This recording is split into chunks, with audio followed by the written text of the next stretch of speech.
specific, right? For a word created almost 5,000 years ago, you'd think there would be a proper definition, a universal description of the process in which we all face on a daily basis. But the simply dissatisfying result is that there is not. We may share the same basic physiological elations, the sweaty palms, the rapid heartbeat, and my personal favourite, the uncontrollable smiling, but our psychological interpretation is purely subjective. Put simply, things that are pleasurable to some don't even tickle the dopamine producers of others. But how is this the case? We're all made up of the same stuff after all.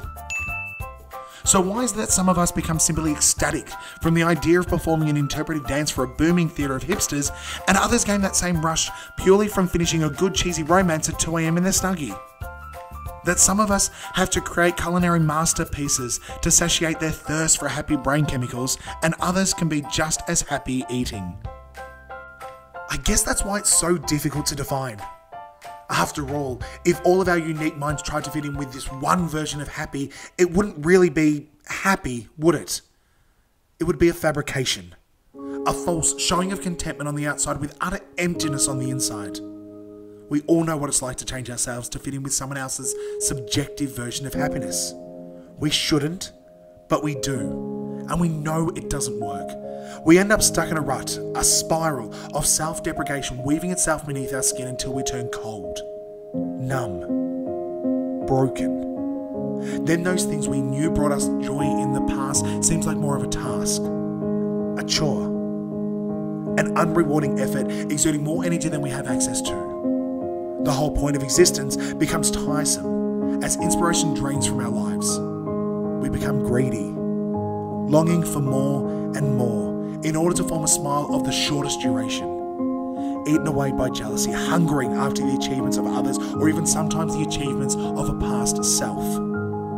Never in the moment, always looking backwards in regret or gazing forwards with anxiety while the world continues spinning around you. For as different as our definitions of happy may be, something even more diverse is a response to unhappiness. After all, not being happy is in the definition.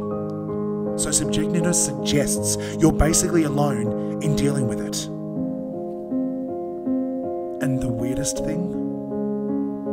The most intense moments of crushing sadness are more often than not paired with the happiest moments of your life. You're constantly on tremendous heights, achieving what you want when you want it to be achieved, spending time with loved ones, eating healthy, and exercising regularly. But this only leads to the average moments becoming crushing, and the sad moments becoming devastating. These swings affect you for days on end as your brain battles itself, attempting to reassure that unhappiness sometimes is okay, yet arguing that you have nothing to be sad about, and should be grateful for what you have.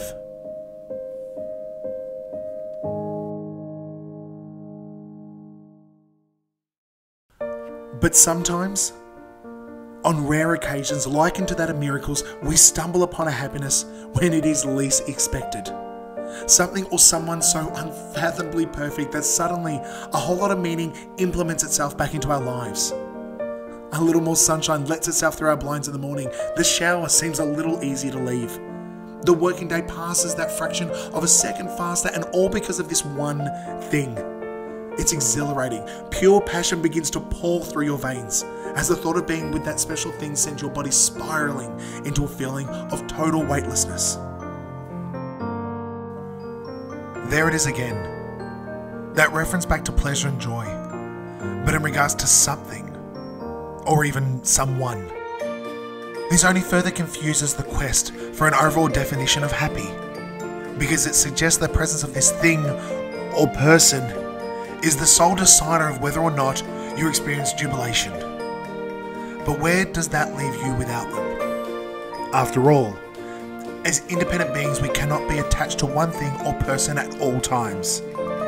They may create that happiness for the moments you share together, but who are you when you're alone?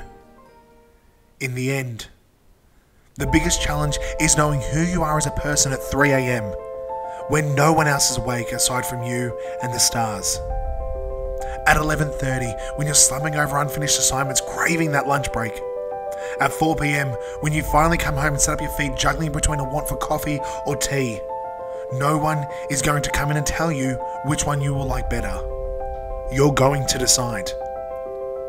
Not unlike the fact that no one can decide or fix your happiness for you.